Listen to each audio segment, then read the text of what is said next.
বাংলাদেশ ইন্ডিয়ার সম্পর্কটা আসলে আগের মতো নাই। আগে যে সম্পর্কটা ছিল এখন বর্তমানে কিন্তু ওই সম্পর্কটা কিন্তু নাই বাংলাদেশে।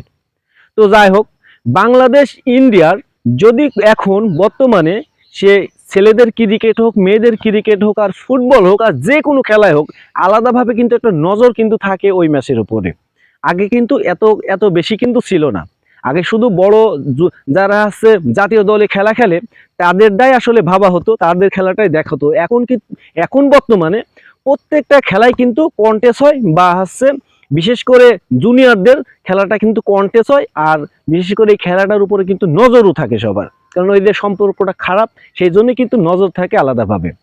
কিছুদিন আগে অনূর্ধ্ব-19 দলের এশিয়া কাপে ছেলেদের বাংলাদেশের ছেলেরা কিন্তু এশিয়া কাপ জয় করে কিন্তু দেশে ফিরেছে, তাও আবার ইন্ডিয়ার কাছ থেকে। এই খেলাটা কিন্তু অনেক অনেক হচ্ছে ফলো করছিল, অনেক মানুষ ফলো করছিল। তো যাই হোক, এবার কিন্তু আরেকটা বাংলাদেশ ইন্ডিয়া আরেকটা ফাইনাল দেখার জন্য অপেক্ষায় আছে সাধারণ মানুষ। যারা খেলা প্রেমিক তারা কিন্তু আরেকটা ফাইনাল দেখতে চলেছে। এবার কিন্তু ছেলেদের না, এবার ছেলেদের না, এবার হচ্ছে মেয়েদের। অনূর্ধ্ব-19 দলের মেয়েরা বাংলাদেশ অনূর্ধ্ব-19 দলের ফাইনাল, এশিয়া কাপের সেই ফাইনাল আবার আমরা দেখতে চলেছি। এই খেলাটা হবে মালয়েশিয়ায়। যাই হোক, এই যে বাংলাদেশ ইন্ডিয়ার ভিতরে যে লড়াইটা এখন বর্তমানে, এইটার জন্যই কিন্তু এই ছোটদের খেলায়ও কিন্তু আকর্ষণ থাকছে।